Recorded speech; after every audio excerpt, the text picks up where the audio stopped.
Johannes, millä mielellä on nyt täältä tämän vuoden puupäiviltä, ollaan messukeskuksessa, niin mitkä on fiilikset päivän päätteeksi? Oikein kiva.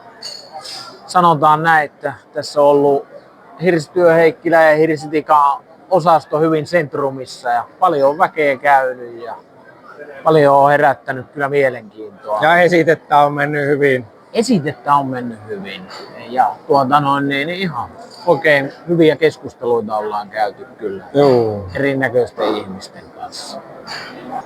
Myös oli jotain juttua tuossa, niin kuin esimerkiksi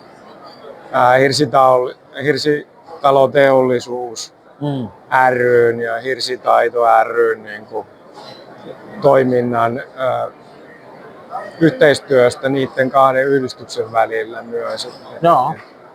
Se saattaisi viritä nyt Kyllä. semmoinen linja ja sehän on se, mistä mekin ollaan puhuttu, että mitä järkeä siinä on, kun monissa maissa pienet ja suuret ja käsityötä ja teollista hirttä tekevät yritykset toimii saman yhdistyksen puitteissa, niin minkä takia meillä sitten on kaksi tai useampia yhdistystä, jotka ei edes tee yhdessä mitään. Kyllä. Niin sen ajan soisin muuttuvan. Kyllä, kyllä. Ei siinä mitään yhteisellä, sanotaan puurakentamisen edistämistehtävällähän tässä ollaan.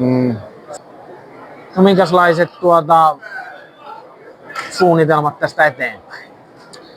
No nyt tulevaisuus näyttää hirvittävän valoisalta. Eli meillä on tässä laskusuhdanne takanapäin ja kysyntä viriää.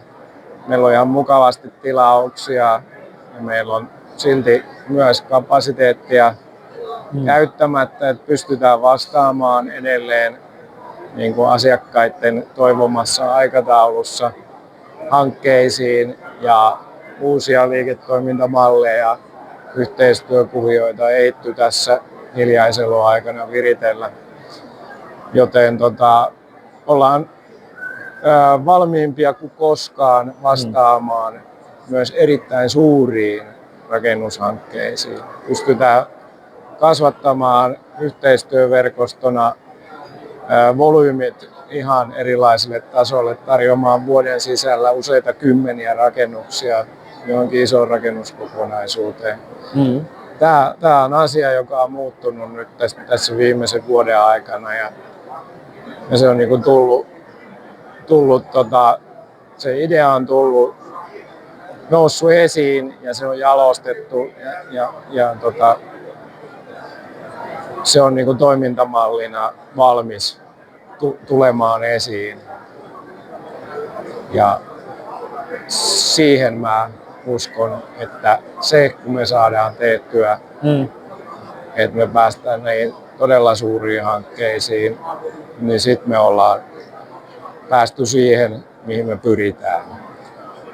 Sama näkemys ehdottomasti, että kyllä se kysyntä on niin kuin virkoamassa ja matalasuhdanne niin kuin on kaiken järjen ja tuntuman mukaan niin kuin takanapäin. Ja että ne on niin kuin uuteen vuoteen silleen ihan valoisia ajatuksia tässä rynnätään. Niin. Että ehdottomasti niin kuin varastoa on, ammattilaisia on niin kuin, ja isoja hankkeita voidaan ottaa vastaan ja niitä varmasti voidaan niin kuin onnistuneesti toteuttaa. Että kokemusta on kertynyt ja osaamista. Ja verkosto, eri alan asiantuntijoiden osaaminen yhdistettynä tällaiseen suureen hankkeeseen. Meillä on kaikki eväät toteuttaa jotain sellaista, mitä ei ole ennen toteutettu. Kyllä. Että vaikka joku iso hirsikirkko nyt aluksi. No sillä on hyvä aloittaa. Kirkkoja, sakasti, kellotapuli, seurakuntataloja. Mutta sitten on näitä erilaisia lomakyliä voidaan tehdä, hotelleja, kouluja, päiväkoteja, Ja sitten jotain niin kuin kartanokokonaisuuksia, vippuviloita, saunoja ja erilaisia rakennelmia.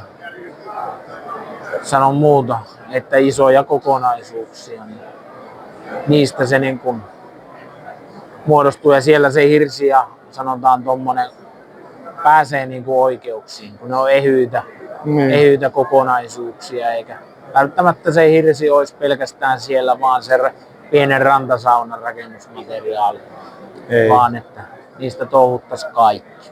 Niin Kyllä. Se on niin kuin... Mä haluan nostaa vielä tämän teeman, että hirsi tekee tuloa vahvasti kaupunkiin.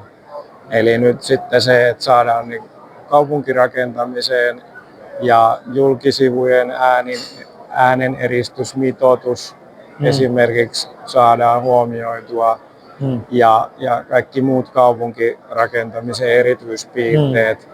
Niin me ollaan sitä asiaa jo tutkittu ja me ollaan rakennettu kohteita, omakotitaloja ja on rakennettu rivitaloja, luhtitaloja, kerrostaloja kaupunki Helsinkiin, Turkuun ja muihin kaupunkeihin käsinveistettynä nyt tietynlaisen tauon jälkeen. Eli me pystytään nykyisen rakennuslain puitteissa täyttämään kaikki vaatimukset ja me pystytään tekemään painovoimaisesti ilmanvaihdolla ja äänieristukseltään toimivia ja palomitoitukset täyttäviä rakennuksia kaupunkiympäristöön. Kyllä. Et ei ole tekemättömiä paikkoja, vaikka voisi kuvitella, että hirsi ei semmoiseen taipuisi, mutta kyllä se vaan taipuu, kun taivutetaan. Ja niin kun on oikeat yhteistyötahot siinä takana. Kyllä. Kyllä se Suomessa nyt ainakin näyttää onnistuvan, vaikka Keski-Euroopassa saattaa ollakin vaikeuksia tällä hetkellä, kun meillä on yhteinen EU-lainsäädäntö monilta osin, mutta suomalaiset on kuitenkin onnistunut sen neuvottelemaan tiettyjä kansallisia poikkeamia tähän sillä, että kyllä. Täällä se nyt sitten kuitenkin vaan onnistuu. Kyllä. Ja se laitetaan onnistumaan. Noniin, kiitos. Kiitoksia. Hyvä.